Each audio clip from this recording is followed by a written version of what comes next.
We will both. It doesn't mean that I have to use your list. Then don't fucking use it then. But if as long as it's in the same order, I'm okay. So that way I'm not like, oh, here, and in that reaction, that's me scrolling up and down trying to keep up. It sounded like you were trying to come, so. I did that too. I got caught up in all the excitement. Not actually doing it, just trying to. Yeah, attempting to do so, but not actually succeeding. It's not often that I do succeed at much. But when I do, it's with the Dos Equis. It's come everywhere. I'm a cum duster. I'll come wherever the fuck I want. And that's what John does on a regular basis. When we get off the podcast, he just sits there and screams to himself. You cut the horn off a Minotaur? Oh, no, we're not going back to fucking Minotaur again. No. You can't stop us.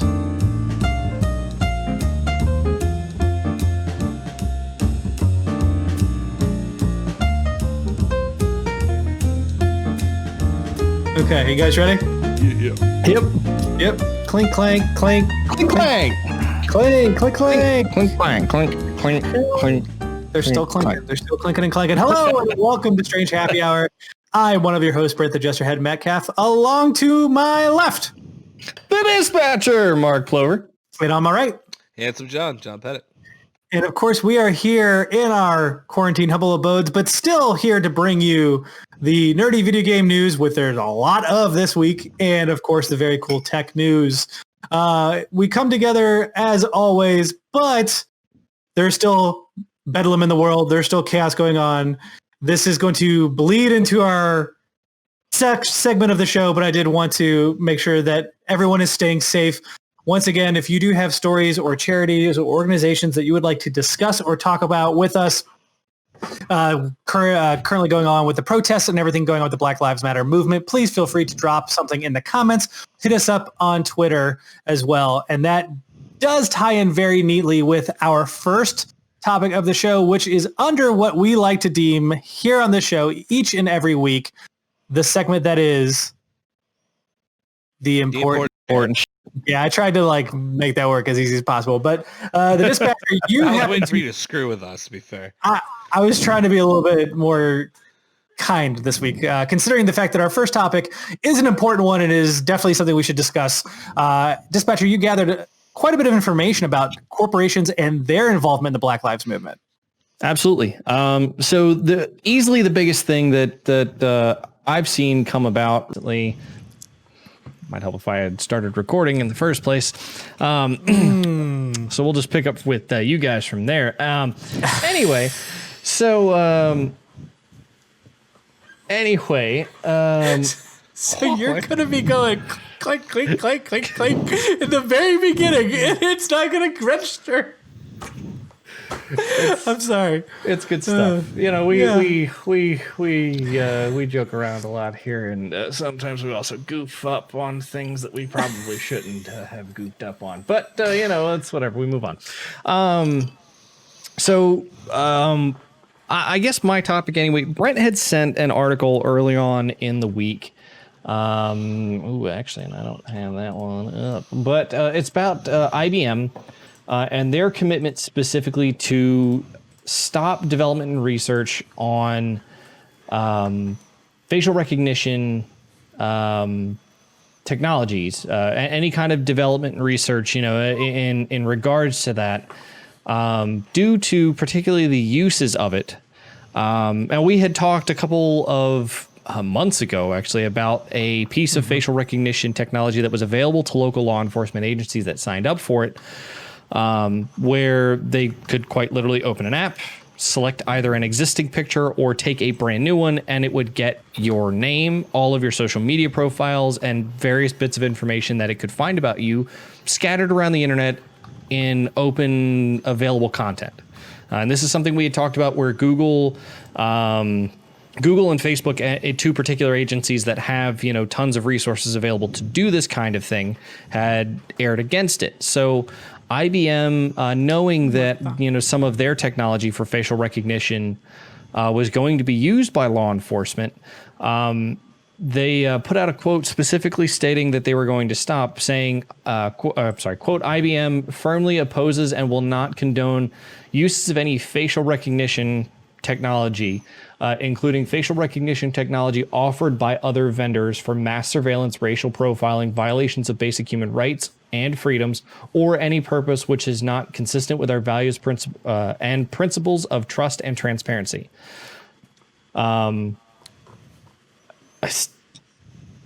We believe now that this is the time to begin a national dialogue on whether and how facial recognition technology should be employed by domestic law enforcement agencies.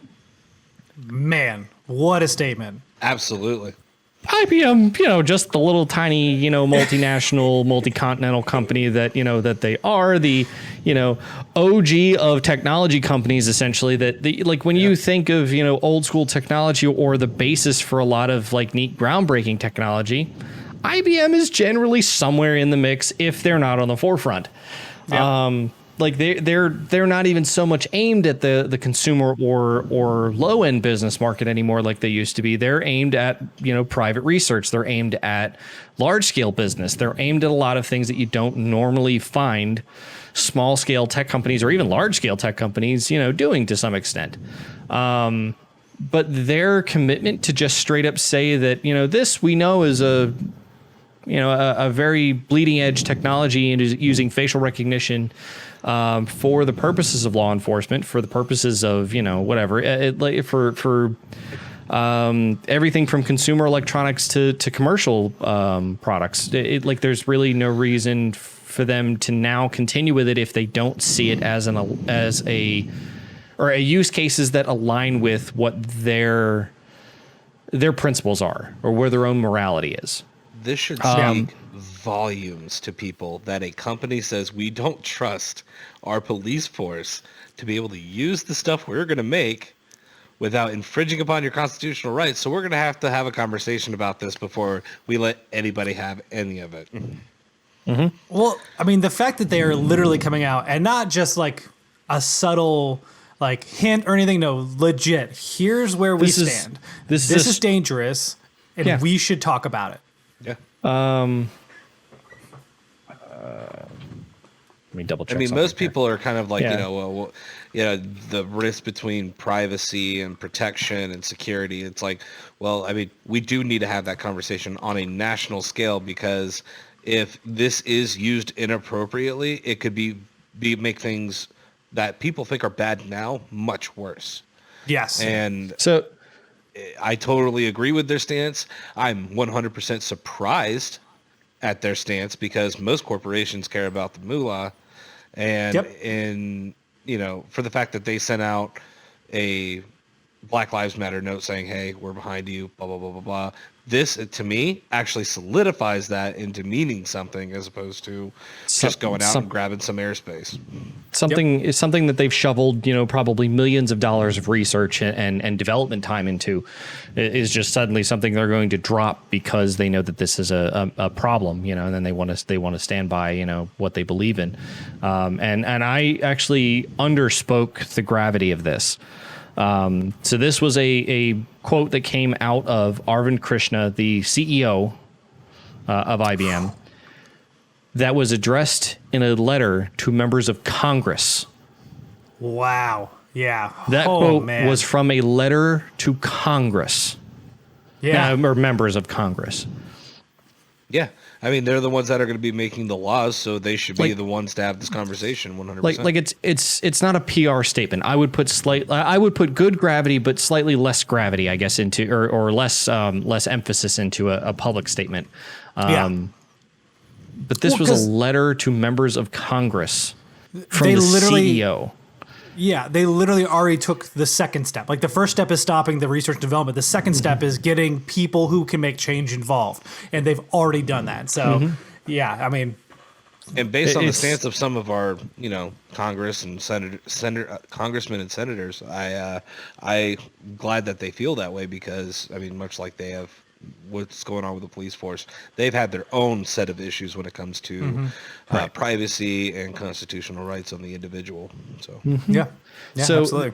So this was something that Brent had sent me a link to, earlier on in the week, and it kind of got me looking as we kind of went through more and more of the protests, the change, the observation of the issues and companies and individuals and everyone basically coming together to realize that this is a big problem, and we had a lot of big issues here in Charlotte as it was.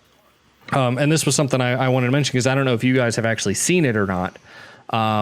In Uptown Charlotte, on Tryon Street between 3rd and 4th Street, is a large. I couldn't tell if it was art or like if it was painted or if it was vinyl. It looked like vinyl. But I don't know if it was painted. Are the words painted? It's really well done. But there are the words in a very artistic form: Black Lives Matter, spanning from 4th Street down to 3rd. And the road was literally closed off for that time frame for that to be put in place. Yeah. Like the city closed off. The city's DOT office closed down that street for this to happen. It was a very similar situation to what they did in DC, where the mayor approved and they actually had people helping there. But yeah, I mean, the fact that they're doing that here, I mean, is awesome. It is awesome. Yeah. And it's a big follow up to a lot of the issues that we had. But like, I guess all of this kind of get me going as far as looking at what else has been going on. What other companies, what other tech and gaming organizations and whatnot have actually been out there to support their people. And there's a big list actually. Now, I mean, some of this stuff again is like, it's small Twitter stuff, but I've seen more than that. So PlayStation's come out with a tweet that they put out. They denounced systemic racism and violence against black community. Naughty Dog put out a post. Insomniac, Xbox, of course, Bethesda, Nintendo of America, Ubisoft, Riot Games, Bungie, Capcom, as Capcom UK that put this out, but Call of Duty put one out. So it was active on behalf of either Activision or Infinity Ward, or Call of Duty is the general umbrella you could probably put a good number of their developers underneath, Yeah, absolutely. The Cyberpunk 2077 Twitter account put out a statement in support of Black Lives Matter. Lego, of course, Lego Group. Yeah. Of course, yeah. Like, they're not really tech or gaming related, but come on, who doesn't love Legos? Weren't they the ones that gave like $4 million? Say that again? I think was it Lego that gave $4 million to the Black Lives Matters movement?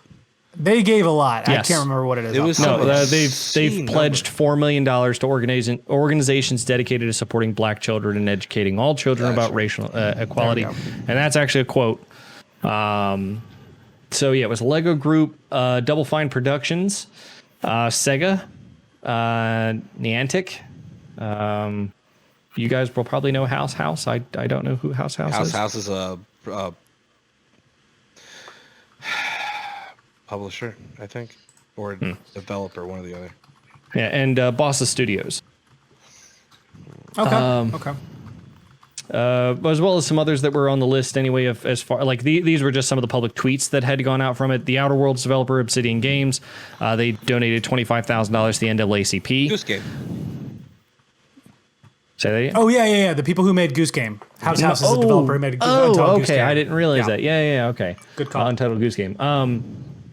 Let's see. Paradox Interactive. Part of the Guerrilla Collective. I also didn't realize this one actually, because this was all the way at the bottom. In a small tidbit here, Rockstar Games shut down GTA Online and Red Dead Online as a moment of silence for George Floyd. I didn't see that. But for me, this was sort of like a giant list of them putting out a PR, pieces here and there. And I mentioned specifically that Call of Duty had, put out a tweet about it. But Call of Duty, like Activision and Infinity Ward specifically, since this cycle of of the Call of Duty game is from Infinity Ward, they went one step farther. Every single loading screen in Call of Duty is replaced with a Black Lives Matter black screen, plain white text in bold across the middle of it says Black Lives Matter. It says our community is hurting. The systemic inequalities our community experiences are once again are once again center stage. Call of Duty and Infinity Ward stand for equality and inclusion. We stand against racism and injustice in our Black community indoors. Until change happens and Black Lives Matter, we will never truly be the community we strive to be. And that is every single loading screen to every map in every game that every person plays. And there are millions of people that play this game on a daily basis. Well, and just think about how often a game loads in the modern era. Like, I mean, you're talking about you're gonna see that screen a minimum of 5 times before you play your first match. And I think that's great. I think that's what a way to not be overbearing in the sense of like, you're constantly in their face, but at the same time, you're using that space for good, right? Because that's usually filled with like hints or like, you know, a splash screen or something. So at least you're using that real estate for something that matters. Yeah, 100%. It's one of the smartest things I've seen done in a long time. Well, so I even thought it was funny too, because, you know, Brent and I beforehand, you know, we were waiting on somebody who was a little late to join us to jump in here. So we decided we were going to play some games in the meantime. I'm a big Rocket League fan. I've not been shy about that one. So I decided to load up some Rocket League and play a few games here or there before we started. And they have a giant white screen now at the start of the game, as soon as you launch it.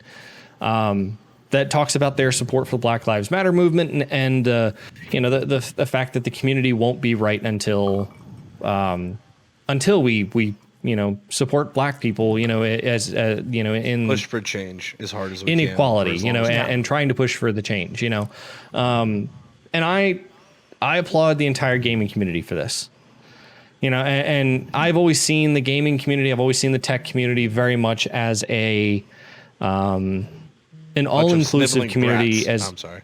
I said the community. I didn't necessarily mean the companies. I've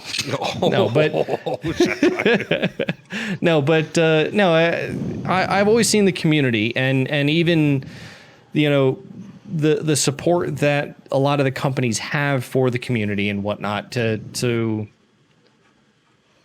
be equally inclusive in every aspect. Yeah. And it's touching to me to see that technology companies, gaming organizations,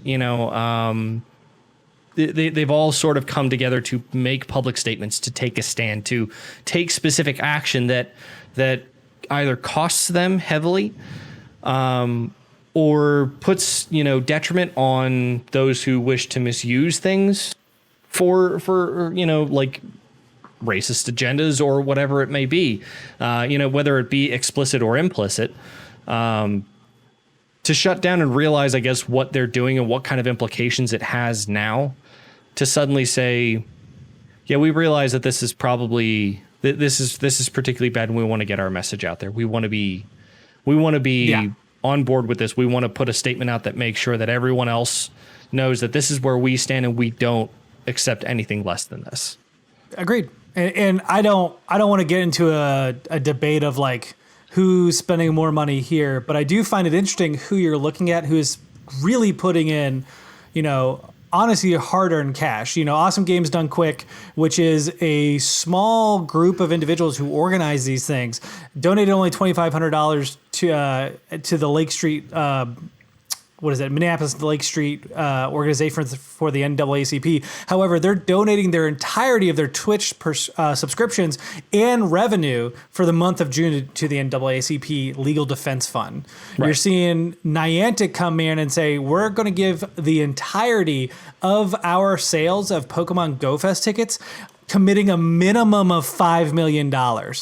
That's nothing to snark at. That's a lot of money. And that's money that they depend on to continue to keep these events going. Niantic less so than somebody like Games Done Quick, but they require that revenue to continue going forward. And the fact that they're rightfully choosing to give that money away to a cause they believe in. So, it's something to note for sure.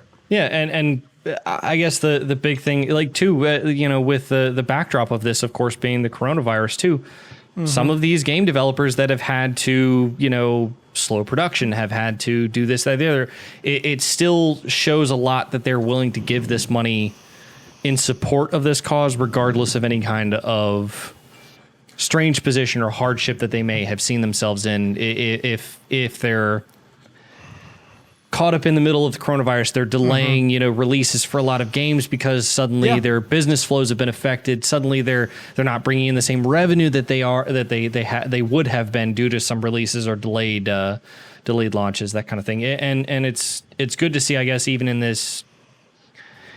a more trying time, it's still good to see them contribute, I guess, whatever it is that they may have too, regardless of because it's not a pissing contest, to see who can give more. It's entirely, whatever you can give, show your support, that kind of thing. Whether it's a public statement, changing your game, putting a statement on every loading screen or every time you launch the game or whatever, if you have a platform, use it, Well, absolutely, because you have people who are very unsure about how they feel about certain things, and they think they feel righteous in the fact of feeling one way or another.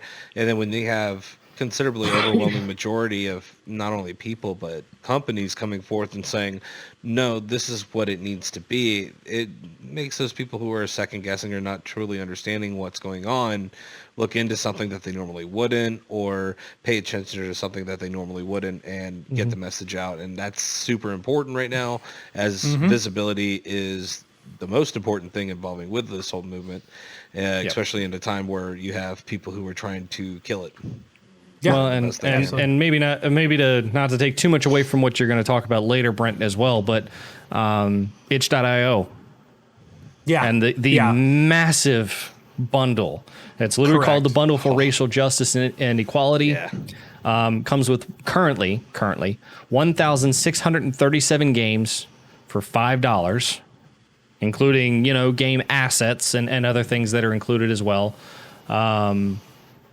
Had set a goal initially at $5 million and has currently exceeded that goal to $5.1 million. With right now it's 481,045 contributors as of the recording here. Average contribution is $10.60, and a top contribution sitting at $5,000. Yes, that is how much this drive has really pushed people. One, you've doubled the minimum contribution amount, or the minimum purchase amount. Yep. On average. Well, not only do these people get a lot of these games that normally you wouldn't even hear out, or even some actually larger name titles that have been sitting around for a while and putting it to good use. And that to me is just phenomenal. Yep. Well, and we'll talk about some of the content in this bundle later because it is our deal of the week. But I also think it's fascinating to watch the ripple effect of, as devs found out about this being a thing, it was literally on Twitter, people just going, oh, by the way, we just added it. Oh, by the way, we just added it. We were watching the Sony press conference they did. And of course, I'm on Discord talking to you guys, talking to a couple other people. And in the middle of that is when Supergiant hopped in and said, hey, by the way, we just added Pyre to this bundle. You should really go and grab this bundle because it supports great cause. You get a ton of stuff. We're throwing our support behind it. If you support us, you should support this as well. So, yep, absolutely. Yeah. So it's great watching everyone come together. Again, any little bit helps, but this genuinely, I mean, it's hard to speak on this topic because, I'm a white male here sitting to you talking to you about the turmoil that's going on in the world. I've literally been at home because I work from home. I really have no place to say other than my own story, which is it's tough watching what's happening to people. I empathize. I cannot possibly imagine being in some of these people's shoes. And any little bit that you can help put more good into the world, I think is worth investing in. But I also want to say that doesn't make your voice worth anything less. I mean, true. I'm watching Twitter. It's affecting me personally, having to look at all this stuff on Twitter, news sites, and watching these things happen. And I'm getting visibly mad to a point where I'm not even playing video games sometimes or watching TV shows like I normally would because I feel guilty, but I know that I shouldn't be a part of things like that. Because I get angry and I can't be around people who are wearing riot gear. But anything that you can do to help help with the chaos of the world, to help put more good out there, I think is well worth it. And the fact that all these companies are coming together to try and make that happen, whether it's with their employees and matching donations, whether it's with you, the consumer, spreading the word, or even giving you the opportunity to get products while you're helping other people, I think that all of it's wonderful. Yeah. So super solid. Please let us know which direction you're going, how much you put into the itch.io bundle. Because if you don't buy it, you're crazy. I don't care if you don't game on PC. Half of these games run on a frickin' smartwatch, or literally like an old watch. And I'm not even talking smartwatch. Like, you can literally put the cogs together and they run on it. So you should 100% be buying this bundle. $9,100 worth of games for $5. Keep that in mind. $9,100 $9,81 is the actual number, but still, buy it. Let Show us know. Support. Floating above my blurry head right now. Why are you blurry about that? Below. We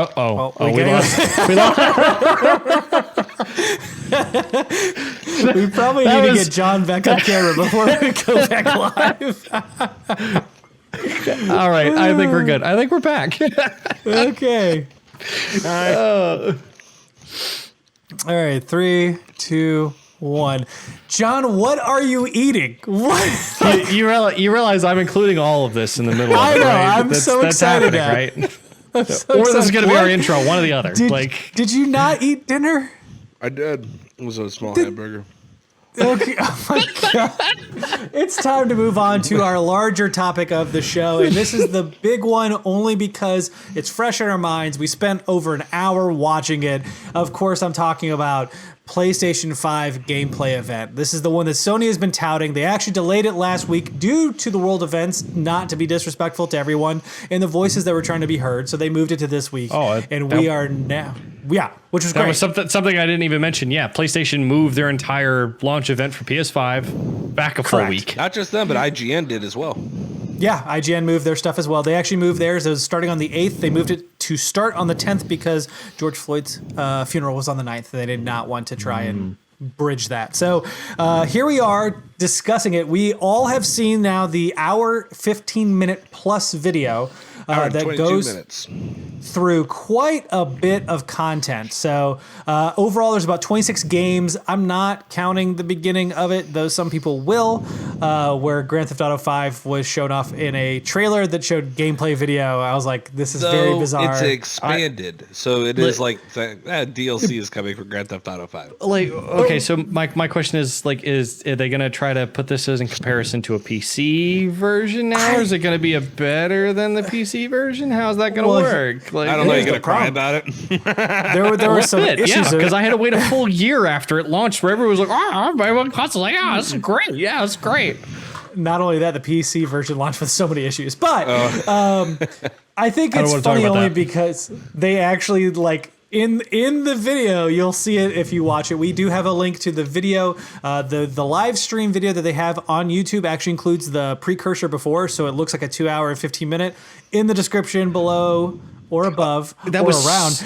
Yeah, I know. I started 30 minutes late into the launch or whatever. So I was like, all right, let's play. I want to scrub a little ahead. Scrub a little further ahead. Scrub a little more ahead. Oh my gosh, there's 45 minutes of this stupid logo. Yes. So I went ahead and put it with a timestamp to the beginning of the actual conference. You'll find it in our description, floating above Mark like an angry cloud. So angry cloud indeed. I think we can discuss the actual first game that was announced for PS5, which is totally a Miles Morales Spider-Man. I'm so excited. Which we knew was coming, to be fair, based on the end of the game. True, but I mean, in my opinion, and Mark, you never played the game, but the ending of the Spider-Man PS4 game is Peter teaching Miles because Miles was bitten by a spider. He started to get his powers. My thought process was, hey, we're going to get a Spider-Man 2 with Peter, and then at the end of that, or even somewhere in between, we're going to get side missions where you get to play as Miles while he learns how to use his powers. No. Insomniac Games swinging for the damn fences, just guess what? The next Spider-Man game? Boom, Miles Morales. And it's this year. Yep. It's holiday this year.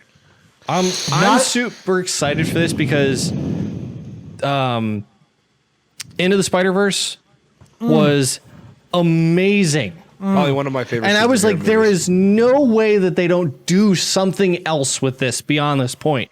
Like this whole storyline, this art style, everything was perfect. Oh, you could tell the music was definitely influenced by it. Oh, yeah. It was like 100%. on point. Hit all the good spots.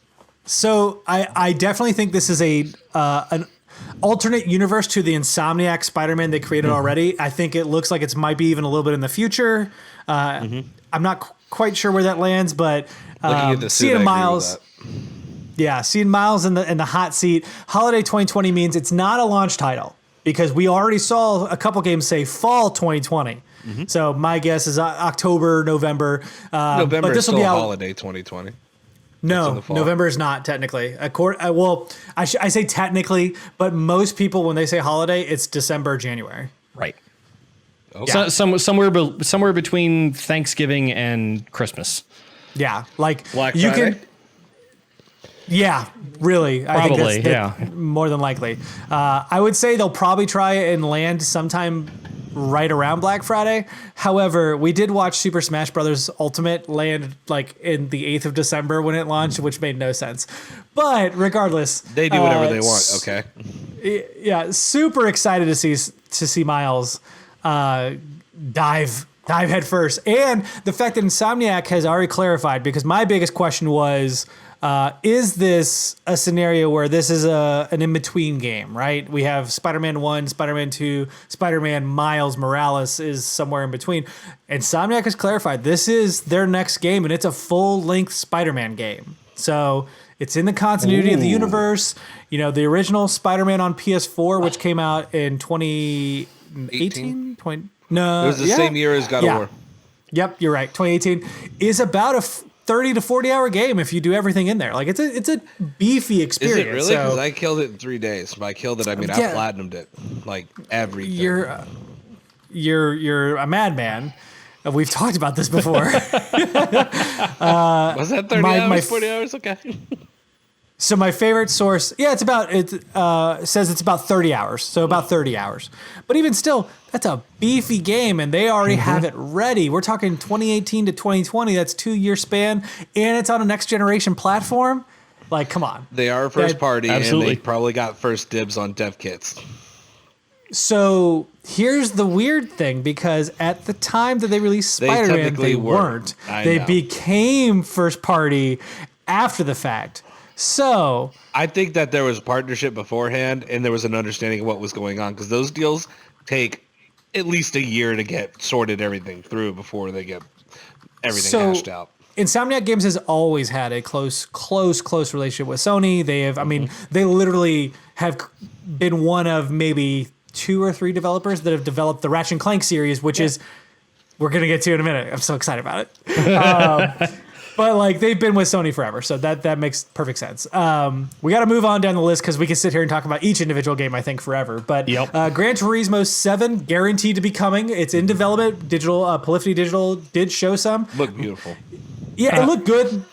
It looks good, but I also think that every Gran Turismo and Forza game that's come out so far has also looked good. I think they just sort of take that. 100%. I think you've hit the law of diminishing returns at a certain point with car simulators like that, where it's just sort of like, they look marginally better. This looks a little bit better. This looks a little bit better. That's To be about fair, it. you're looking for a way better experience, and I think that was kind of their point with the haptic feedback system, and not needing an expensive wheelbase set up in order to enjoy it to a much greater extent. Yeah, and the only comment I'll make on this, just to not spend too much time, is they talk about it being a real simulator, or the real simulator, but there are tons of simulator games out there that are still better. Yeah, well, and honestly, Polyphony Digital has fallen off, right? I mean, Gran Turismo 5, I think people really liked, but 6 was lacking tremendously. It took forever to come out, and by the time it came out, it was lapped by Project Cars 2 and other sims of the kind. And Forza, I mean, everything Xbox is doing with Forza right now is incredible compared to what. Well, and even then, I'll take my PCMR stance here of, iRacing still stands to be the best simulator that's out there, and every aspect because their physics engine is unparalleled. I think the one reason I liked the announcement, because I think everyone who has ever seen the show knows that John and I are not race car or like racer. Yeah. But I used to love playing them in the arcade.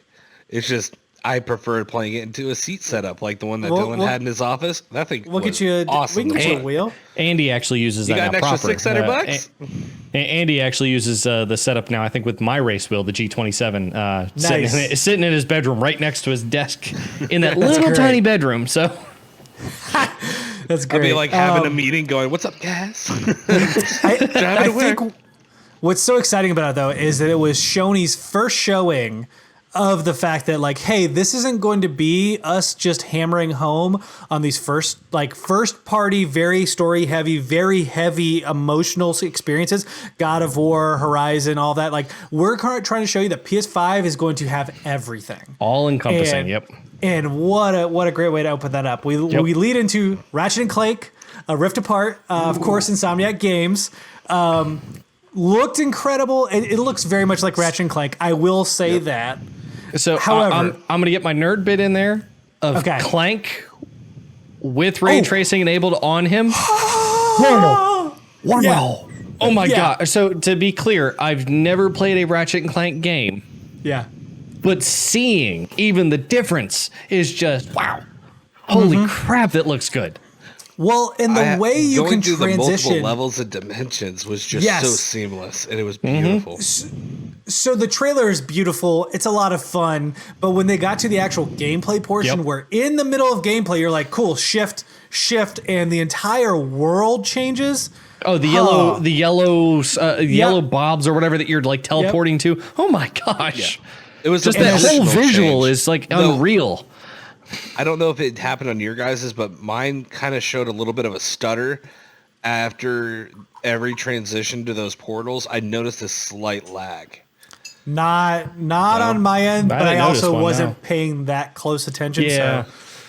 So I mean, if there was one, I'd imagine it's because the game's probably still in pre-alpha or just short of beta still. Like it's because we don't have a date on that. That's another TBA, similar to Gran Turismo.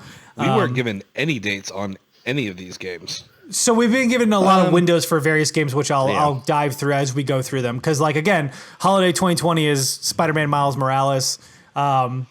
But what fascinated me about Ratchet and Clank is not only does it look beautiful, they're introducing a new thing where it's interdimensional. It was a love letter to the franchise. Like, as someone who has played every single one of those games, and I mean, there's 2 I haven't played. And I think there's 10 total. So I've played a majority of them, but like the tower defense one and which one? Ratchet Deadlock, which is the only one that doesn't include Clank, and it's on PS2. They eventually ported to PS4. I may eventually play it one day. But it showcased every world, had a little homage to whatever it is you love about Ratchet and Clank. It's there. And then the way he moves in combat is completely more versatile. Like it's not the level of Spider-Man or Sunset Overdrive, but I 100% feel the influence of like, well, we want him to be scrappy.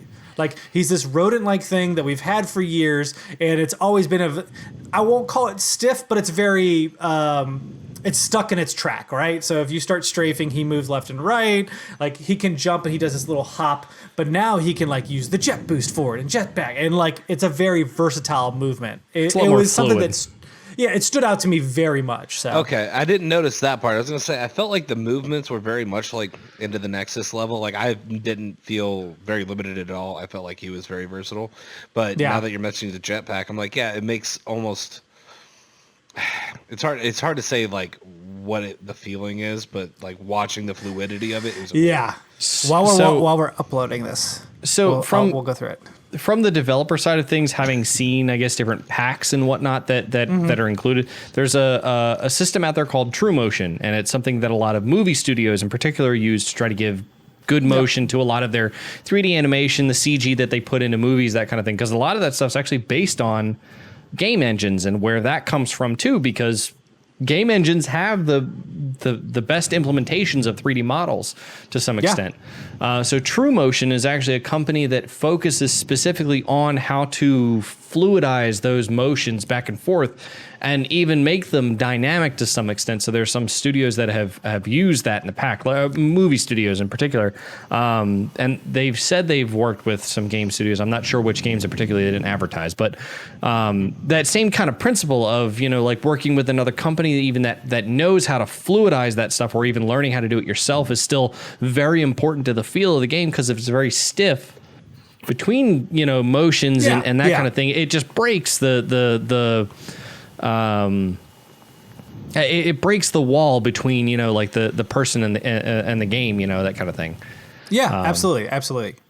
So which I'll say about a game we're going to talk about in a minute, Stray. I felt like a lot of the animations on that were not as fluid as they could have been. Yeah. Agreed. We'll get there. And we'll get there, yeah. Moving on to the next game was Project Athia. This is from the Luminous Productions, which is an internal studio to Square Enix, whom I love. I thought it was a new Final Fantasy. I was so excited. It's not, though there are hints that this takes place in the world of Final Fantasy 15, and that is my shit. Get me going.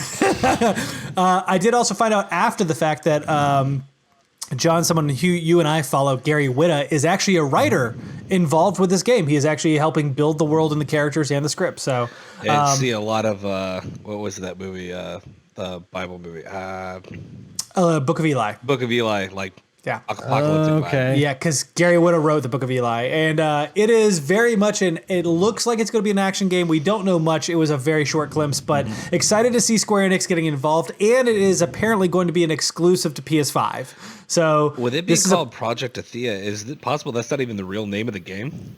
Correct. I don't think that is the real name of the game. I think it's entirely possible it comes out as something else. Now, Final Fantasy, something. I would be very surprised if that's the case. Square Enix, after PS2 era, moved into like being a third-party developer, less of exclusives. But it is exciting from a fanboy standpoint, and I will admit that. Is that game said it was supposed to be an exclusive?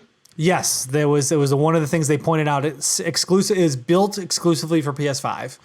I know in the beginning it said that these were all rendered on PS5. Actually, it didn't say built. It said designed exclusively. There we go. Thank you. Yeah. So designed from the beginning. Like this was done with the idea this will be done with specifically on PS5. Yeah. And so the fact that Square Enix is actually entering back into these kind of exclusive deals with Sony is fascinating to me, because like this is what they did with Sony in PS1 and PS2 era, and Square Enix has shied away from that, obviously, because you make more money if you're a third-party developer compared to being exclusive. But I mean, obviously they find something fascinating there, and Sony is either paying them a lot of money or there's a reason why. So regardless, very cool. Cannot wait to learn more about that. Stray, which we were just talking about. Annapurna Interactive is the publisher, which if you don't know, they make movies and games. They release both. They've been into some of these smaller titles, which is why I do believe that Blue 12 is a smaller developer. Your mention of the animations makes perfect sense. However, looks great.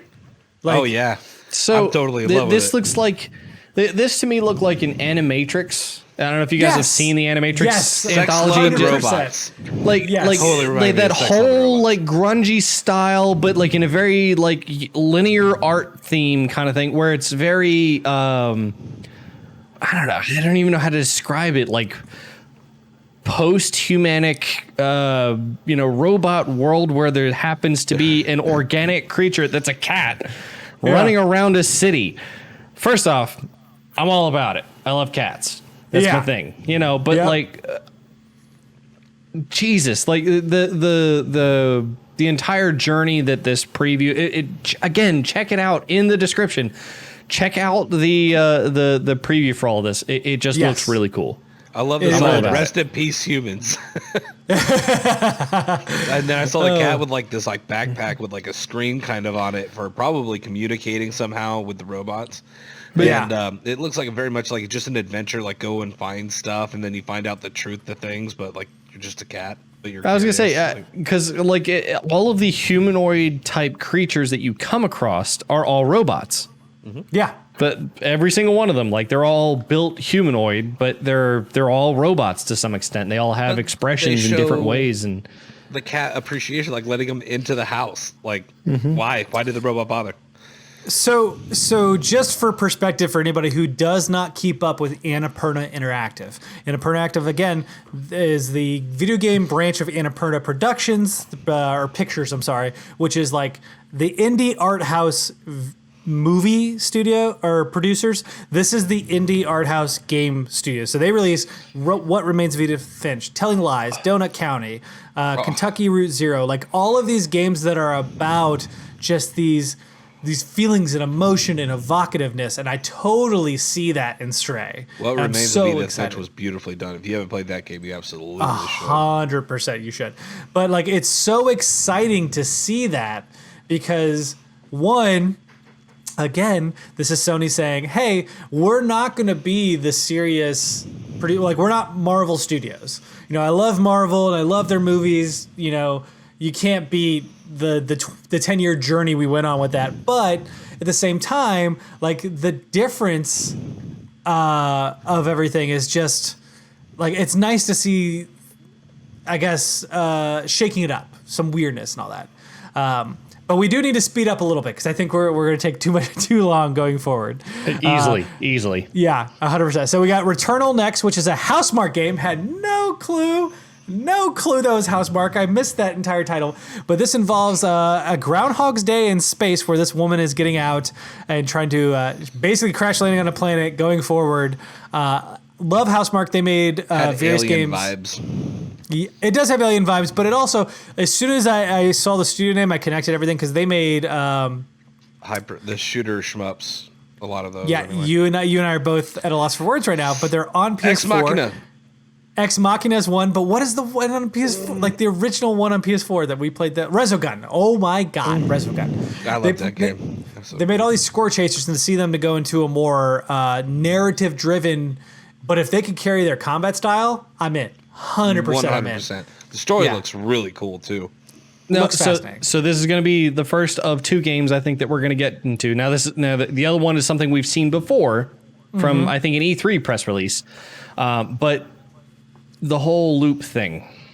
Yes. It seems to be a recurring method. A lot of games. I was going to say, it's now this. It will be the first of two times now in this podcast. We'll talk about it. We'll get to the other one. Yep, yeah, absolutely. Sackboy, a big adventure. I cannot explain to you how excited I am about this game. So Sumo Digital is a third-party developer that worked on Little Big Planet 3 for Sony. They worked on other titles for them as well. However, this appears to be a third-person, or I'm sorry, not third-person, a 3D platforming adventure for Sackboy that doesn't involve building. So it's not Little Big Planet, but it's in the Little Big Planet universe. So we're adapting the mascot and turning him into something else, turning him into a Mario rather than simply... It felt like Mario Party / we have a campaign for you to go through as well. So I am curious. I am very excited about this because I love Little Big Planet. I have for years. Little Big Planet 3 did not hit me the same way that I thought it would, but Sackboy is a character I think that Sony can easily market, and giving him his own adventure where it's not the building aspect, it's just a nice platformer you can kind of move through, 5-10 hour campaign. I think that's perfect. So I want to see more of this. Too. I'm sure you like Sackboy, freak. Destruction All-Stars. My dog likes Sackboy because he ate your Sackboy. I actually don't remember Destruction All-Stars. I'm not gonna lie. So I don't remember that one either. This was the racing one. What? Yeah. It's not really racing. It's Twisted Metal. Or what's it called? What's that type of driving called? Shitty driving. Derby. Destruction Derby. That's it. Yeah. So it's like a Destruction Derby kind of game, which I found interesting too because it's super poppy for what it is. Like for something as simple as Destruction Derby to a futuristic kind of level, I found it really modern and popish and honestly like some Overwatch themes thrown in there. A little bit, yeah. I can see that. I can see that for sure. Yeah, like thrown in there, but in a different kind of game style. And I don't know why. So one of my thought processes, I guess, when I got into this seems like a game developer trying to test out a collision engine. Yeah, or I can see a destruction engine or a particle engine. Something new and different that they've never touched before like that. I also like the added touches, right? Because Dylan, who's been on the show before, mentioned that he saw it as a car BR. But I think it's fascinating to take that concept, right? And you destroy your car, but you are now a person, and you have to avoid the vehicles to live as long as possible. Like, what a great I like that idea. Yeah. Yeah, it's really cool. My video cut out in that specific one. I saw the beginning of it, and then it cut out. I was like, nah, and it came back, and it was on to the next one. Yeah, you'll have to go back and watch it because it's very cool. I looked at it, I was like, cool, Twisted Metal, but like poppy. Yeah. Ember Labs is bringing to the PS5 Akenna, the Bridge of Spirits. And cute. This was great. It looked very Pixar. It was a nice... honestly, once again, like a nice double-A change of pace. Like, this is supposed to be the next Horizon. This is not going to be the biggest game in the world, but this is going to be a nice thing for people to enjoy. What are the little creatures called? I don't know. I really want to know because they're like friggin' adorable. Airbender. It is 100. They're friggin' adorable. Yeah, absolutely adorable, and 100%. My wife was next to me, and she played Pikmin on GameCube years ago, so she's just like, "This is PS4's Pikmin. It's Pikmin. It's just Pikmin for PS4." I'm like, "You're right. You can enjoy it." Yeah, so, they're like Furbies. Yeah, it's so good. If anybody so remembers good. that, you were way too old. And then, of course, we have Goodbye Volcano High, which is the dinosaur dating app. Like, it reminds me actually a little bit of Life is Strange with dinosaurs a bit. I was like, that's what this is. Life is Strange. One of you guys can correct me, but I think that was the only 2D game that we saw during the entire launch. I do believe that's correct. I don't think we saw anything else that was 2D. Yeah, because Buzzsnacks was also, yeah, probably. And it's made by Co-op Studios, which is a small studio that is, as far as I can find online, only credited for doing an expansion to Lara Croft Go. So this seems to be their first big game. I also saw that this was coming to PS4 and PS5, so depending on whatever console you want, you have. But, you know, I'm curious to see more of that game. My problem with the trailer was that I didn't know what the game was. Right. Like, by the end of it, I couldn't tell, is this a visual novel? Is this a dating sim? Like, is this something else? So it seemed more visual novel-ish, and to me, that would be more of what PlayStation might push for. Yeah. But the art style and everything definitely. Say again. Do you think it's like making choices, or you're literally just following a storyline? I think both. Adventure. I think 50-50.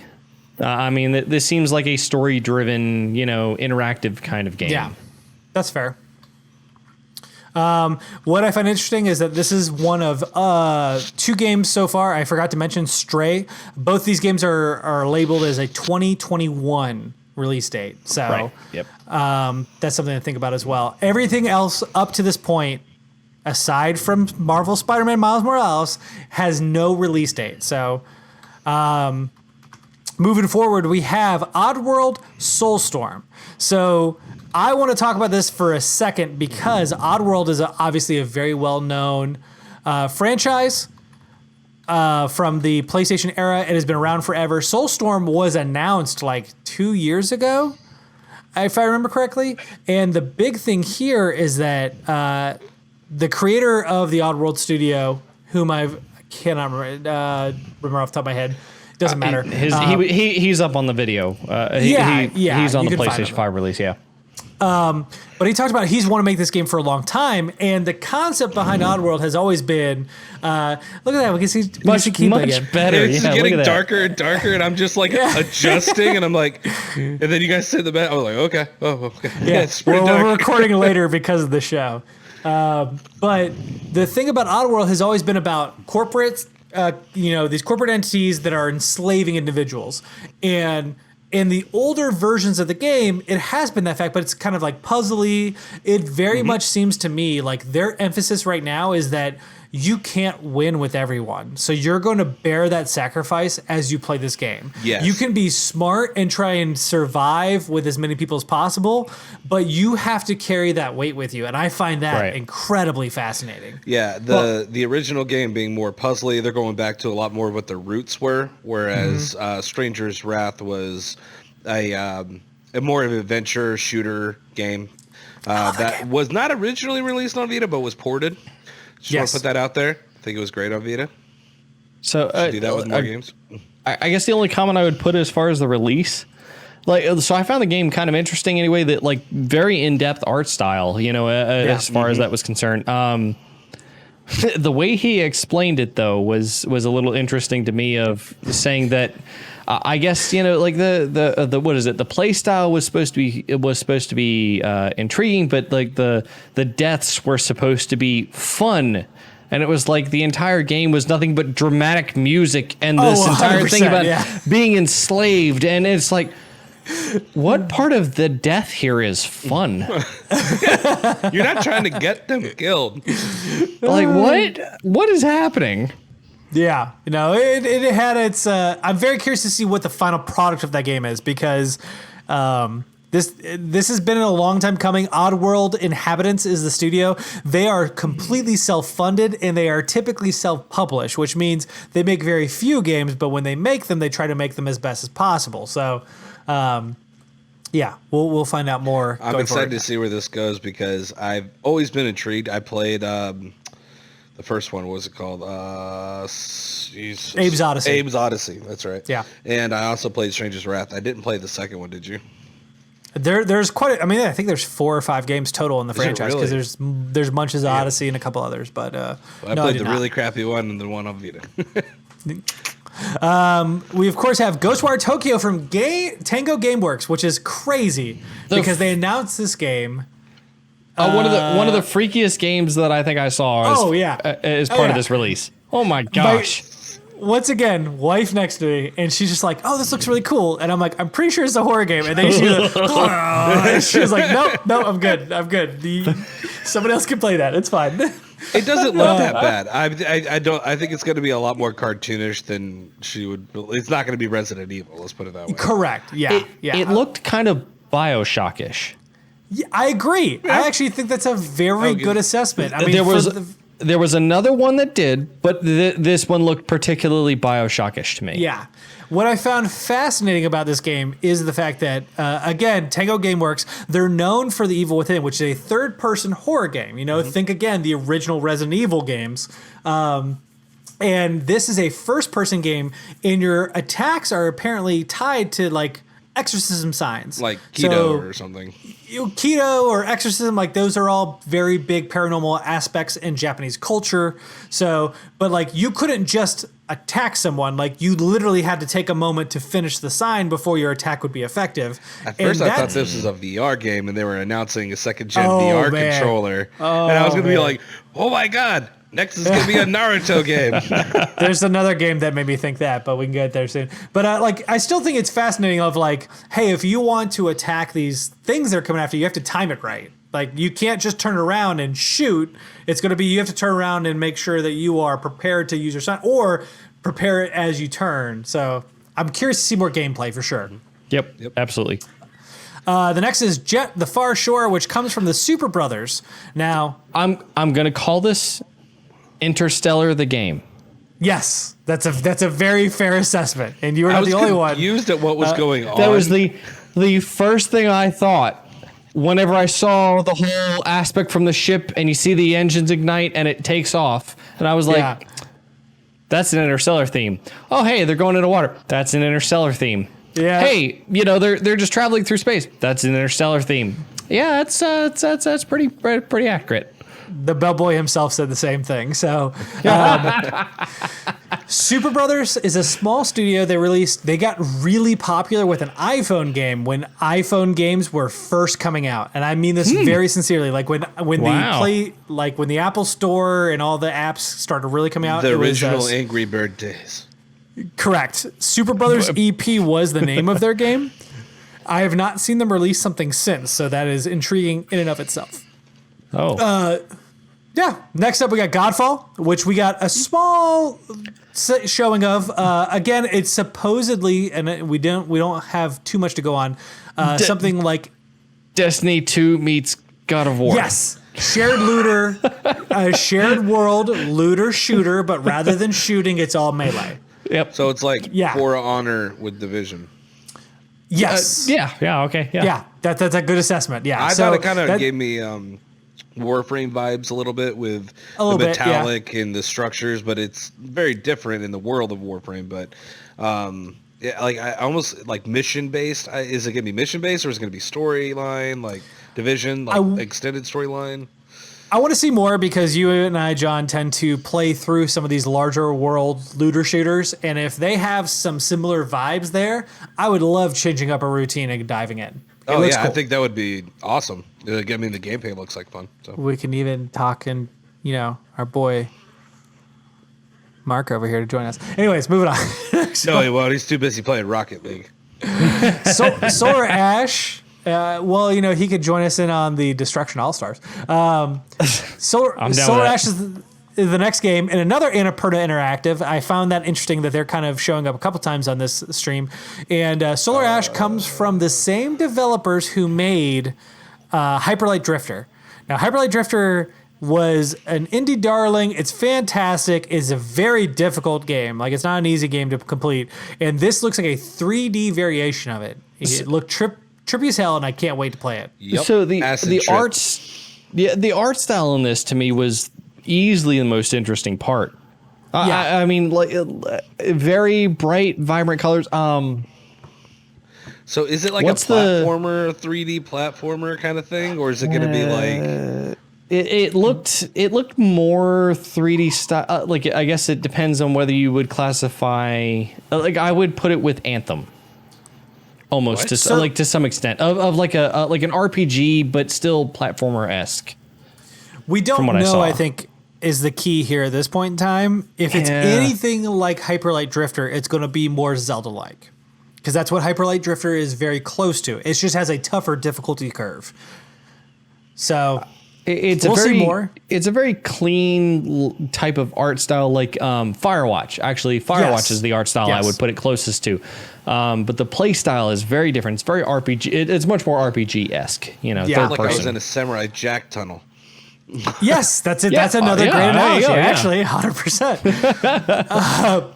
IO Interactive also decided that they're going to talk to us about Hitman 3, which blew me away. I'm not going to lie. No one saw that coming.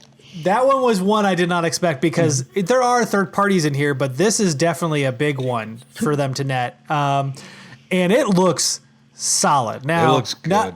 Not a ton of gameplay, but enough tease in there. I mean, IO Interactive knows how to make a puzzle box in each level when it comes to the Hitman franchise, and they said that this is the ending of their trilogy on like the newer platforms. So this is what they're doing with Hitman. This is going to wrap up everything they've worked on since the newest released on PS4 and Xbox One and PC going in. So I'm excited about that. I think the Hitman 2 was actually released for PS Plus. Probably. I honestly can't remember. So check if you're curious, you can go back and play. Check your PlayStation Plus and see if you can play it. If you downloaded it. This is why it's important every month for you to go in. Always put it in the library. Yep. Here's your reminder: Call of Duty World War II and Battlefront 2 available right now. And if you're listening, you have literally, if it's Friday, which is tomorrow, because we're recording on Thursday. Friday is when this airs. You have less than a day to get Snake Pass off a Humble Bundle for free. Just putting that out there. Moving on to Astro's Playroom. Another surprise for me. So Astrobot Can I be honest? This seemed like just like a test game they built for the DualSense.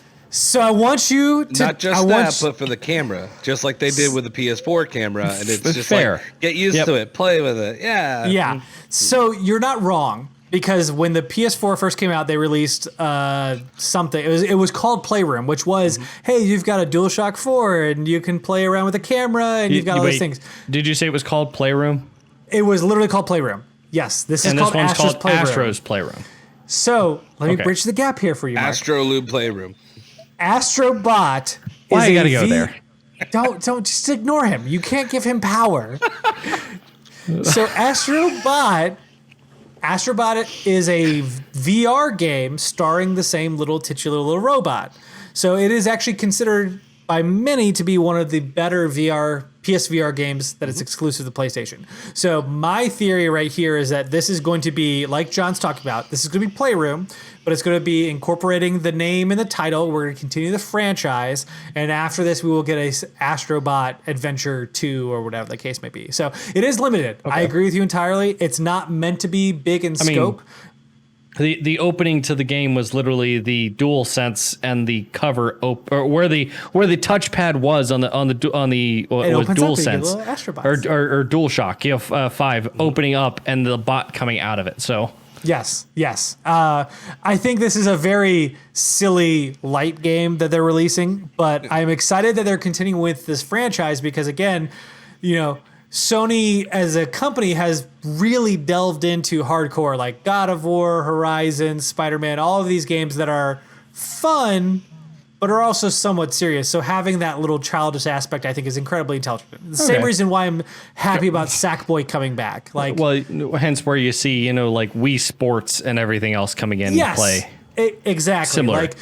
Variety is important, especially when you're trying to build and proliferate a franchise or a hardware platform, right? And I think that incorporating that makes sense, especially if they're going to use Astrobot as kind of a means to like a poster boy for a VR version 2.0. But here's my problem though. There's no reason for you to buy an HD camera except to play Astro's Playroom. Well, let's get into that at the end of this because that's when they talk about it, because I think there's more to it than that. Oh, there will be, absolutely.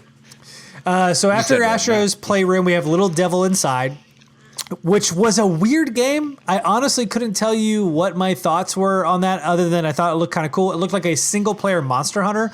Apparently, there's more to it. We will get more information after a period of time. NeoStream Interactive. I've never heard that developer, so I haven't either.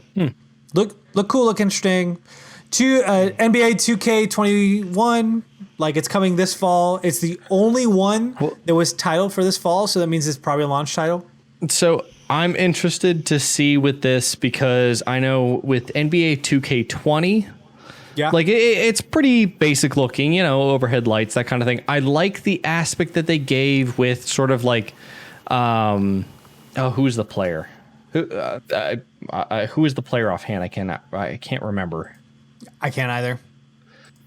Regardless, they had him practicing, in an off-lighting kind of location, and really tried to show off the ray tracing capabilities here, and really try to show off, the upgraded performance capabilities. Because I remember, I think it was 2K18, 2K17, where they were really, talking about the sweat that was dropping down the players, that kind of thing, a while back, So I really find it interesting that they decided to take it to the next level with the lighting and the reflections and the shadows and everything else to really, I guess, add another realistic aspect to this. And I'm intrigued to see it because NBA 2K from a graphical performance perspective isn't an overly qualifying game, an overly performant game necessarily, but it's cool to see them taking advantage of the newest tech to the highest level that they can to really bring the next level of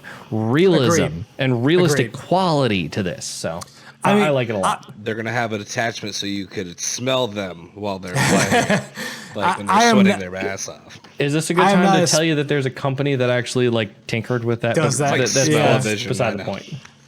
Is this a good time to tell you that Kojima did this in the early 90s where he released a game called Police Knots and he wanted the disc to have a layer on it so that when it ran with the disc reader, it smelled like blood? That's a very Kojima thing to do. Smelling like blood is a whole different thing. Well, because you're solving murders. Completely unrelated to what Brent just said. The player was named Zion Williamson. He is the face of 2K21. So okay, there you go. Yeah, for the New Orleans Pelicans, right? Yes. Yeah. All right, moving on. We got Bug Snacks coming from Young Horses, which is the same developer who made Octodad. The weirdest game. Just as messed up. The weirdest game I saw the entire time. You win. Weirdest. But again, it's Sony doubling down and saying, hey, guess what? PS4, we got super serious because we had a lot of people come to us. On PS5, we're going back to our fucking weird place, and I love it. Super serious. Burger. Strawberry.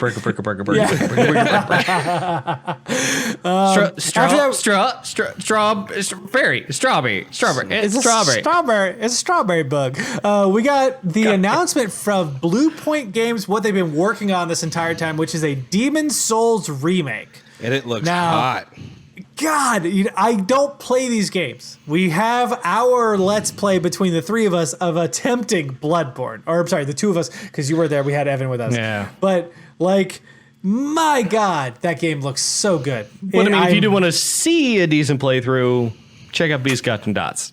Oh, yeah. He does them all the time. Almost too much. Almost too much is a very good way to put it. It's almost like he's sick.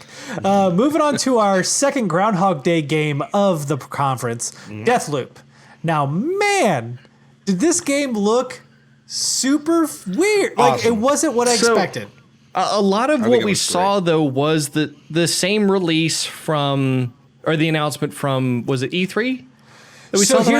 Here's what I'll give them credit for, because at E3 we had the voiceover with a cinematic trailer. We actually saw gameplay in this trailer. Oh no, absolutely. I mean, yeah. But what I'm saying, I do find it interesting that this is the second time that we've seen their quote was, what was it? Die.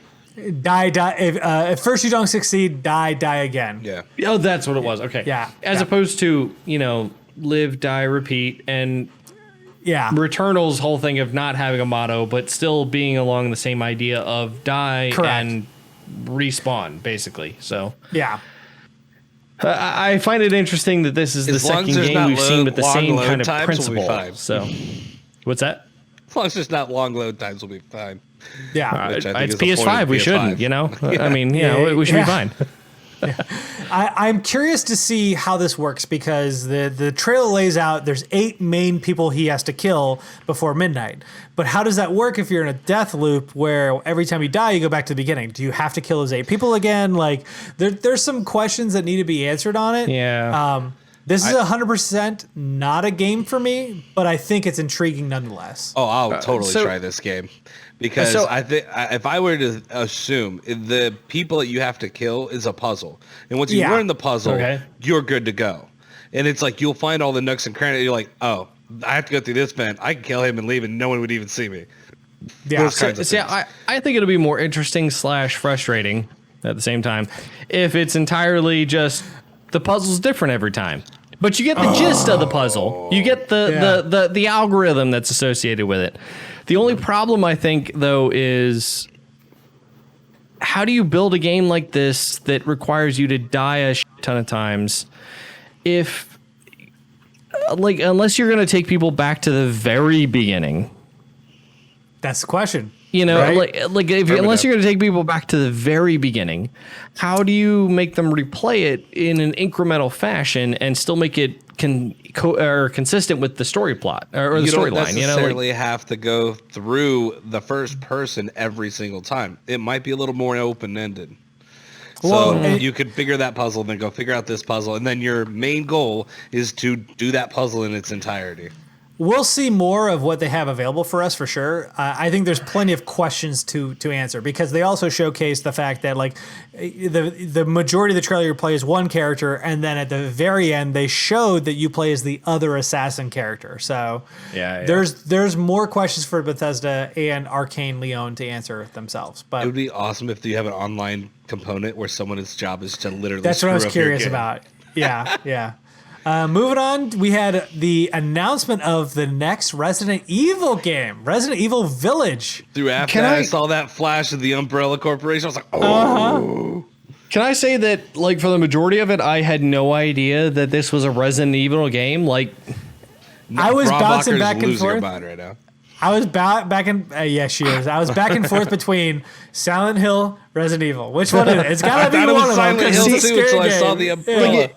To be fair, I've never played much of a Resident Evil game. Yeah, but I still looked at it from the perspective of like, I should be able to at least identify some similar traits from some other trailers I've seen. No, and then it happened and it was like Resident Evil. And I was like, what? Yeah, it definitely does not feel like a traditional Resident Evil. And then the worst part was the ending of that whole trailer. Oh yeah, we're like, if you don't know the lore, you have no idea who like Chris is or anybody else talking. Yeah. Well, no, and then what Chris does. Oh yeah. And it was like, bro, what? I don't play these games. However, I know enough about the lore that I'm pretty sure you're going back to the mansion from the original game or a replica of it, which is so cool. As opposed to Rat Simulator that we saw at E3? Correct. We might have lost Kiba in the midst of this, but I believe we did. He might still be recording, though, which will be kind of interesting for everyone else to see because we're probably talking over him. Right now, right at this very moment. Regardless, we have to continue moving forward. Moving on past that, we had Capcom show off Pragmata, which was very odd.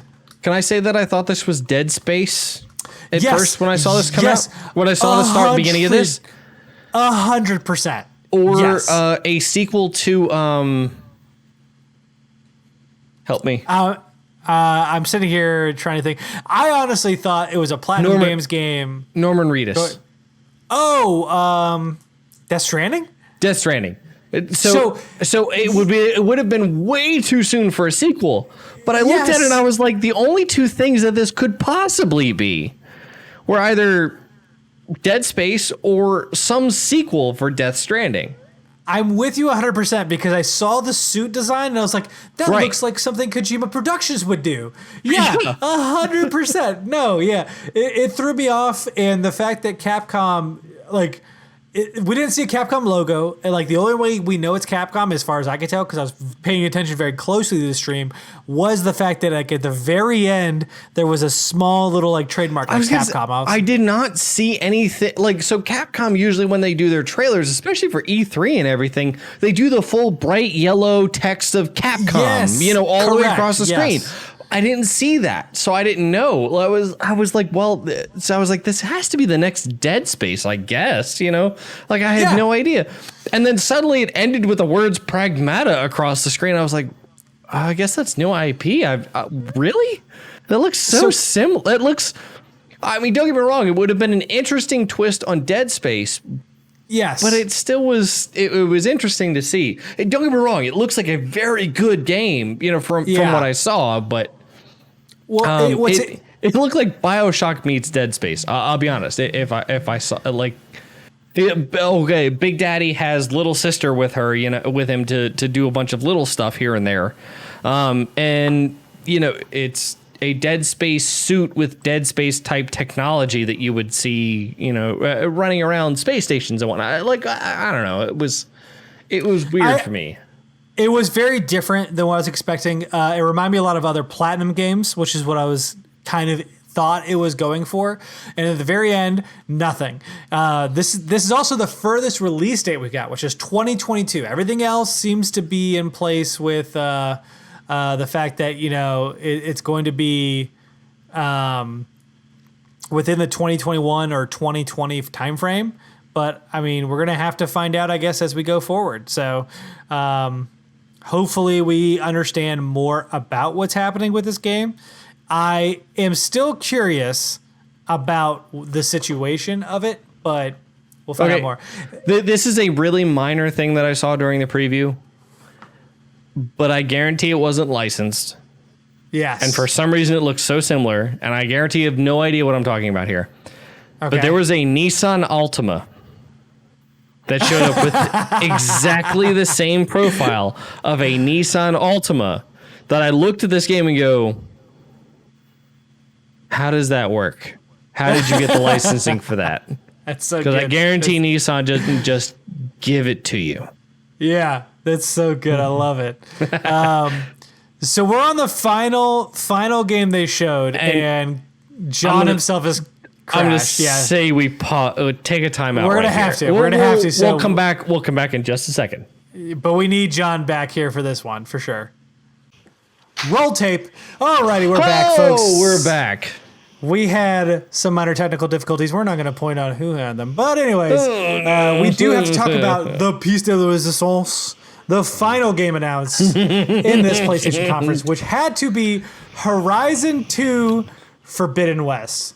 Of course, from Guerrilla Games, the next iteration in the Horizon franchise. This game looked incredible to the point where I was often trying to determine, are we watching a trailer? Does this involve gameplay? Because I feel like this involves a little bit of gameplay. But then they would do a beautiful shot panning the ocean. I was like, oh no, this doesn't have gameplay. This is going to be a trailer. Showed her in the ocean. In the ocean. I was like, oh my God, there's aquatic battles? Are you kidding me, Horizon? Let's do this. Oh, so ready for excited. this. Do we want to... Dude, I got chills up my spine and up my arms. And she's like, I got this. I was like, yeah, give it to me right now. Oh. I mean, do we want to talk about, the most important aspect of what, like this would have signified for us? So nope. No release date or window. Nothing. That does not mean that it cannot release within 6 months of the launch They of just PS5. don't want to get people's hypes up, okay? It can still freaking happen. And then they're going to be like, by the way. Let's remind the viewers what this is about. John and I, of course, have our pizza bet going on in which he believes that within 6 months of launch of the PS5, Horizon 2 will be out and available to the public. I didn't know they were going to have Spider-Man ready. If I known about Spider-Man, I wouldn't have made that bet. I agree entirely. Insomniac screwed you pretty hard on that one. Did not think they were going to have Spider-Man ready. God. So it was always a possibility. Like, it was going to be a good possibility. I mean, but 2 years? 2 years and you got that? Well, Horizon Zero Dawn had a year more than that. Like, yep. Absolutely. So what's fascinating about this is that it appears to be that she's going to be along the West Coast. It also appears that there's going to be a much larger scope of games. So, this game looks like it's going to be massive comparatively. Just because of the fact that you're including an aquatic realm that you can explore, like that alone is going to be way more in depth than anything we saw before. The Golden Gate Bridge. We saw elephants and desert, mountains, snow, like the biosphere spectrum. Yeah. And now, granted, that can happen over, temperature changes. And I mean, you go through Nevada, that's still the West Coast, and or Arizona, and it's very much desert. So I don't know how that's going to be. And the first game had the same things. Yeah. But regardless, the water itself looked good. With her in the water, watching the creature go by was intense. Like, that was probably one of my favorite parts of it. I'm like, we're going to a whole nother level with the breather and everything on. Yeah. Absolutely. And we saw 4 new machines total, I think. We had the gator in the water, which was different than the things. It wasn't a hawk, it was a pterodactyl. No, well, the pterodactyls were cool too. The hog, the boar. Oh, hog, boar. Yeah. The turtle. So, I mean, they're already introducing us to new machines, which, if you haven't played the original, which, Mark, I don't think you did. Nope. Shame. Each machine has a different level of, strategy in order to take them down. They require different tactics, different things. So, Did Horizon come to PC yet? No, it will be this summer. Yeah. Oh, really? I thought it was explicitly exclusive. So it was forever until recently. Yeah. So all of that combined has me super excited for this game. And Sony, once again, in my opinion, playing super smart, because why would you release Horizon on PC until you need to promote another game? Now you have people excited for the second one. They've shown off. It looks gorgeous. Oh, God, can we talk about how gorgeous it looked? God, they've nailed it down, Pat. They've got this IP on lockdown when it comes to the feeling, the intensity of her, like her wanting to explore and find out these secrets, which is half the fun in that game, let alone the bow action. And then you've got all the different types of monsters and the puzzles that come with them. So can I take a quick second to talk about the fact that, literally there was a probably 30 to 120 frames segment that I really thought was interesting. And it's quite literally just the point where at the end of the preview where she draws the bow, on the elephant that's there. Yeah. And it's just it's everything. It's the fact that she's drawing the bow, the detail on the bow and everything else, but it's the expression on her face of like, I will do this if I have to, but I, for the love of God, don't want to. Correct. Yes. Agreed. And it's just that little bit of like artistic detail that I don't know, I guess threw me into a different perspective on it. Agreed. Well, I mean, it speaks to Aloy's character. I mean, I think that's one thing that's so interesting about the original is that you get to see these creatures that she obviously wants to defend herself against, but she's not necessarily trying to kill them, right? She is at peace with this ecosystem, and seeing her once again kind of show that relation in this newest trailer, I agree. It's something that caught me too, now that you just bring it up. Like, so excited. Cannot wait for this game. Unfortunately, there's not much more we could talk about other than what was shown. So please check out the stream, because I think you will feel the same level of emotion we are here. Can we talk about this list as a whole just being something for everyone? Everything. Yeah. Yes. 100%. Like, once again, it's Sony going to the PS3 days, which, has its tumultuous times, but overall, like, it is, hey, we got something for everybody. We're doing a little bit weird. We're doing a little bit conventional, and we're doing like something in the middle for whatever you're looking for. And I love it. I love it. Love it so much. Can I also take a second to talk about something that's not on this list? Yes. Which is the different types of consoles that are coming out. Yes. Yes. And the accessories related to those. We're going to that. That's our final step on this journey, which is they finally showed the box, which it rocks. I'm not going to lie. Like, it looks good sideways. Standing upright, it looks like a router. Yeah, 100%. Oh God, why did you have to say that? I didn't think about that beforehand. It looks like a Wi-Fi router. It looks sleek. It looks smooth, and I think it represents a lot of. It almost reminds me of Westworld. You got to put that out there. A lot of what I've seen there. Well, somebody pointed out the way that the two fins work is it comes into a V, which would be 5. Okay. With the folding out, I guess, at the top. Yeah. There. Yeah. Okay, that makes sense. Yeah. So, it would have been awesome if on the PS4 they had 4 layers. Well, so they never showed off the product whether you can lay it on the side. You can. So they actually have images in the trailer or the conference. You're right. They didn't show that. They showcased it standing up. However, they've actually have a ton of press footage out now. So that makes sense, because the PS3 and the PS4, like, whether or not they advertise it, because I don't know offhand, but like they definitely had ways of like mounting it upright or down, down on its side, just like the Xbox has and that kind of thing. The PS1's the only one that didn't have that option. Correct. Yeah, because it was only flat. Then. Yeah. Correct. Yeah. Every console actually, then come to think of it, the both. PS2 book edition didn't, or the book size, whatever the hell it was. I don't remember offhand if it was called the book edition or whatnot, but the book size did not have the option for thing it. you could use to do it. Okay, you would have to buy this holder to do it. Gotcha. But I find the design interesting. So, like, I find it interesting that they released the design for the DualSense. How long ago was it now? Yeah, it's been like a month or 3 months, at least, if not longer. Yeah. Okay. So, I find it interesting that they released the DualSense a while back, and looking at the DualSense, it was like, wow, this is super modern. That means the console's going to be super modern. But the console, from a modern perspective, straight up outshines, I think, the controller by a long shot. Looking at the two of them side by side, I think the console, from a design perspective, just completely like overshadows like any kind of modern design you put into the controller. So, well, all I was going to say is I commend Sony for not releasing another black box, right? Like PS2, PS3, PS4, all of them are these black, very stereotypical boxes. There's some slight design changes, slight curves, slight angles.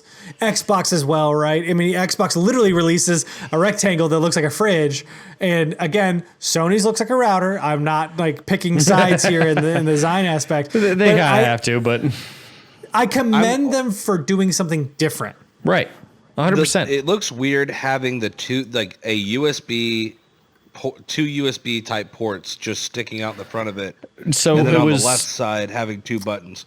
So it was one USB A and one USB C is what it looked like on the front. Yeah, I think that's correct. Yeah, and it's just and like, then, to me, I want to know more about how they're doing the cooling system that they were bragging about earlier. I'm like, cool, you show me the console. Like, how is all this going? Like, is the entire fan system on the outside of this, like, the black ring that goes around? And it's just got up and down? Just looking at it, like literally that split in the white between the black and the white there like that makes so much room for cooling, because they even talk about it, or they even show it in the camera, like the 3D animation camera pan or whatever that happens over top of it, where they show the fins where the black and white attach to each other. That straight up shows you, like where the cooling literally happens is between those fins. That's where the air transitions through them. And the cool part look that much bigger than a PS4. Cool part about it happens where, like, no matter whether the console's vertical or horizontal, it's still going to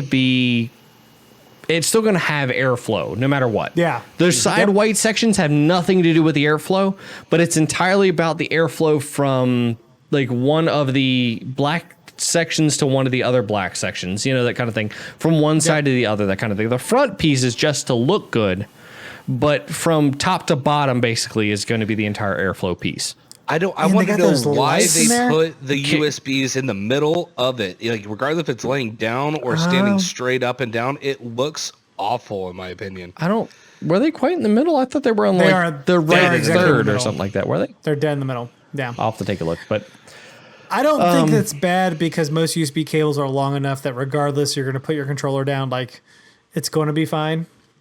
It is an odd choice in the sense of like having 2 side by side, but it's also because they said that this console will support DualShock 4. So my thought process is that they're charging the DualSense, right? Essentially the DualShock 5 with the USB-C, but it will... Can't use DualShock. DualShock's a trademark name by another company. Well, and that's why it's DualSense, right? It's DualSense 5.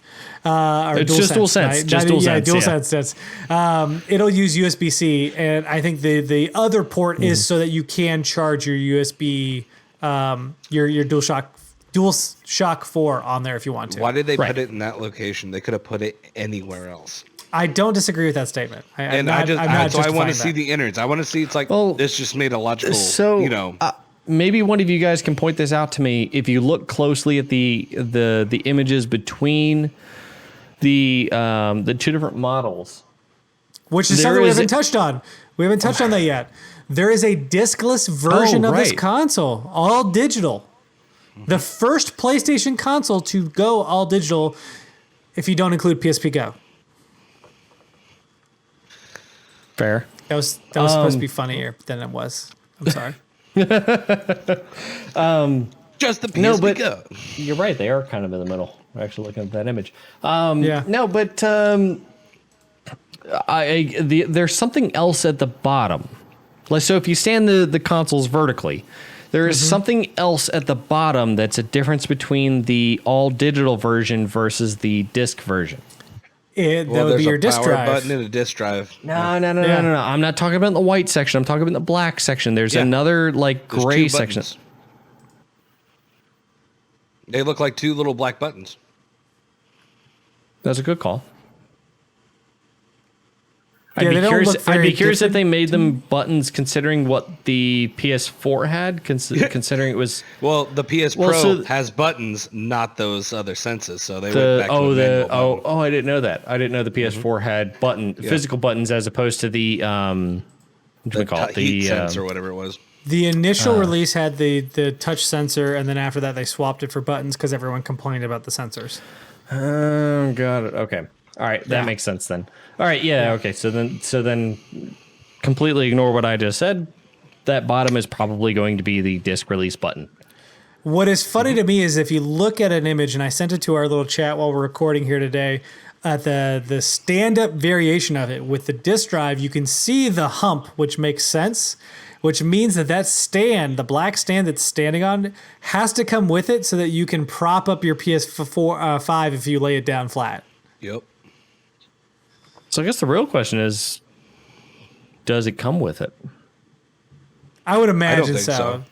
You don't think so? Really? So I would see it in the sense that it doesn't come with it, but stands up on its own. But No, I will say it will, because everything that's shown there, it says on their PS5 digital edition, like, this is the edition, this is what you get with it. I would imagine that stand being there is a big deal. yeah, Especially well, for so to be advertisement. fair, in the marketing there, just in that image alone, it says PlayStation 5 versus PlayStation 5 digital edition. So I'd imagine everything in that, like if they didn't include a separate controller, a DualSense controller on the digital edition side, I believe that you might have an argument for, oh, you don't include it, that kind of thing, as opposed to just this, where it's like it includes the stand with it. I think it does, because if you look at the various images of it on its side, it has a very similar piece underneath. I could be wrong. We will find out when the console actually releases later this Absolutely. year, for sure. Well, they were selling So- a bunch of other peripherals too, so I'm sure that's going to be As a well. part of them.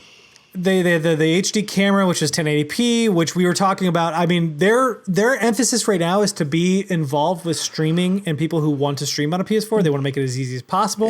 Can I say my only concern, though, is the media Yes. remote? Yeah, they've had a media So, remote for every PlayStation be- since PS2. To be fair, they're kind of still going the Xbox route of that. Yeah, I mean, again, like Sony was doing that since PS2. I'm not surprised they announced it. I am surprised they showed it here. Like, I don't think it's necessary as a standout, but regardless, I guess the whole point is, hey, we're going with a white scheme, so you can see everything's white. Yeah. So that's very cool. This has been a long episode, so we have to start wrapping this up. But please let us know what you think about the PS5 gameplay event in the comments floating above us, like very happy clouds, because we are so excited about what's going on. Anybody surprised they didn't see a price? No, No, not at all. not really. They announced this as a gameplay event. I wanted a price, but I was not surprised they did not. It's give it. June, and we don't even know what this thing that people are trying to save up for is. To be Well- fair, for the PlayStation, we did not know until about this time when they announced it, and they announced it in February. So I'm not saying we're going to have a 4-month span, but like if you think about how they announced it last time, we'll probably wait till August before we get a price. Also, to be fair, 3 months ago, the argument was, oh, we still don't know what it looks like. Well, no, you know what it looks like. You get a little tidbit there. Oh, they're definitely got the carrot on the string, baby. They're just like, come on. No, 100%. Yeah, 100%. you got that carrot. But They're now good I at think it. it's time to speed this up for last call. Let's go! You don't have to go home, but you can't stay here. Of course, we are separated and in our quarantine state, so we are having our own special guest. Myself, I'm having some cucumber vodka because I was inspired by last week. Cucumber. I'm using the Rain, which I will never buy again because I forget every single time that they make That this is shit. sweet. It's sweet, and I don't want it to be sweet. I just want the essence of cucumber.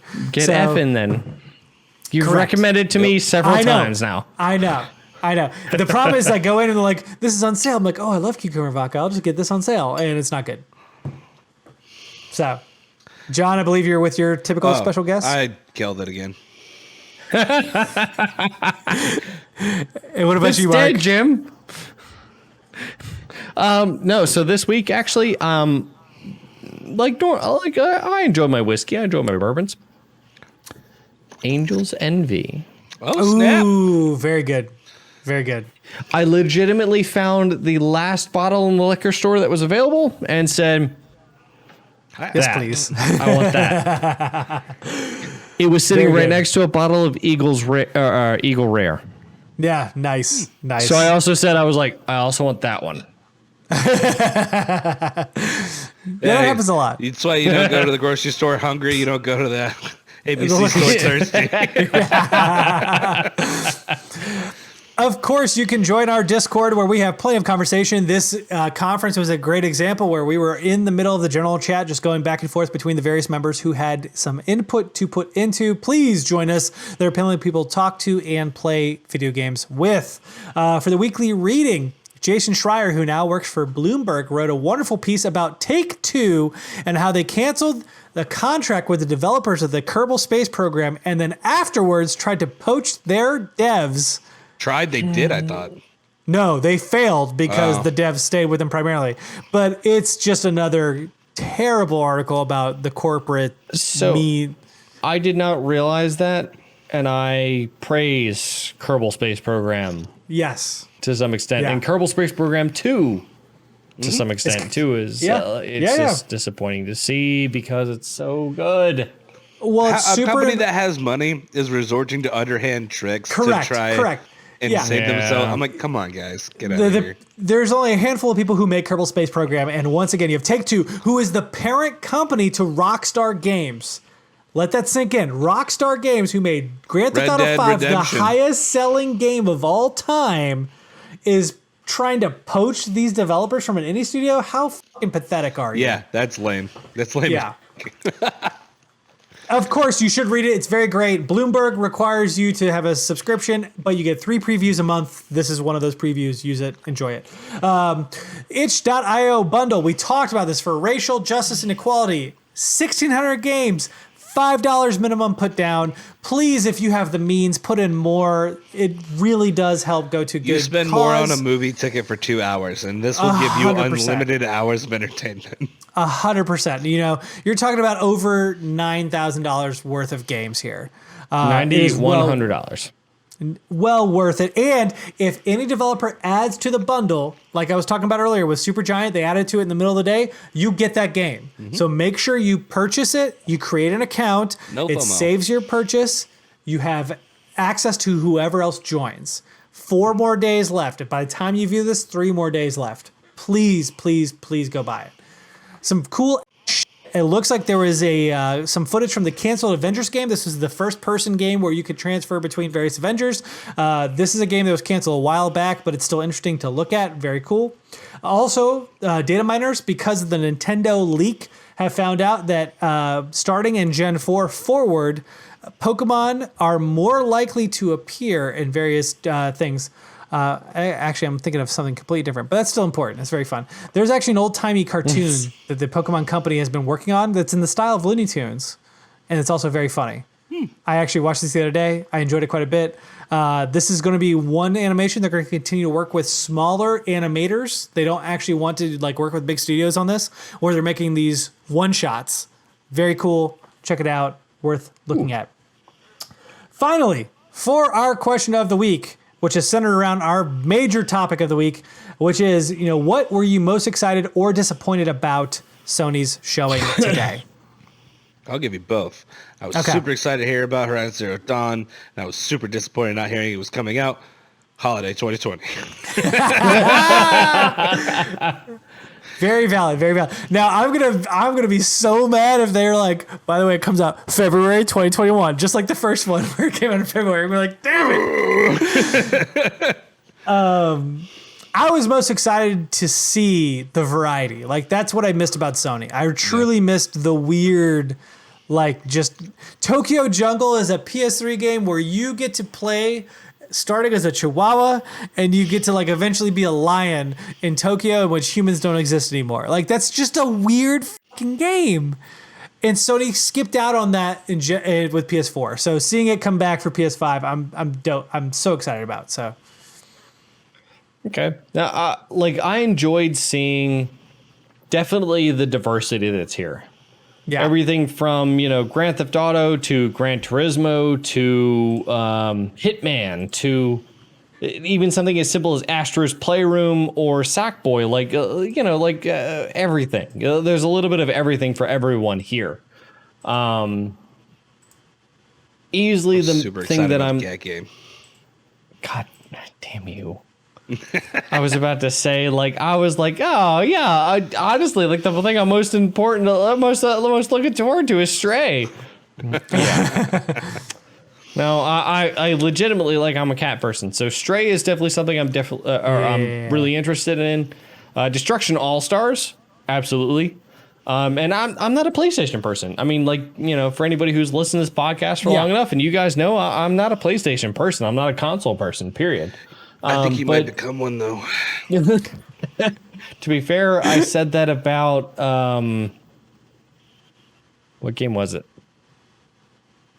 It's been a while now. Octodad, yeah, I remember. Yeah, sure, yeah, Octodad, yeah, totally. No, but there are plenty of games that I've seen in this list that definitely show me God of War? that. Sorry, I thought God of War was one of them. It was something else. it was around that time. Horizon Zero Dawn. It should be. That should be more than an influence. But there are plenty of games here that I've seen that are interesting. That definitely change the way that I look at a lot of the other games that I've played through, even, you know, and change the way that I want to play, even, you know, like Pragmata or, to be honest, Stray or even Destruction All Stars, that kind of thing. Like, I enjoy those type of games, so it's cool to see that kind of stuff coming to the PS5. And if they integrate with the DualSense and the console looking like it does, and integrating anywhere near as well, I'll be interested. You think you're going to get the console, though? It's going to be a hard press. I mean, you know Capley's going to do it. You can just borrow his until you feel like you need one or something. Oh, you got to remember, I don't live there anymore. No, I just go over there and hang out with your friend, man. Jesus. Yeah, man. Hang out with your friend. I mean, honestly, I think the big thing will be, John and I will. And of course, when it comes out, we're going to do an unboxing video. We're going to do all kinds 100%. Of videos for everyone to enjoy. But I would love to get the controller in your hand to figure out how you feel with some of these newer games. But I want to feel that bow.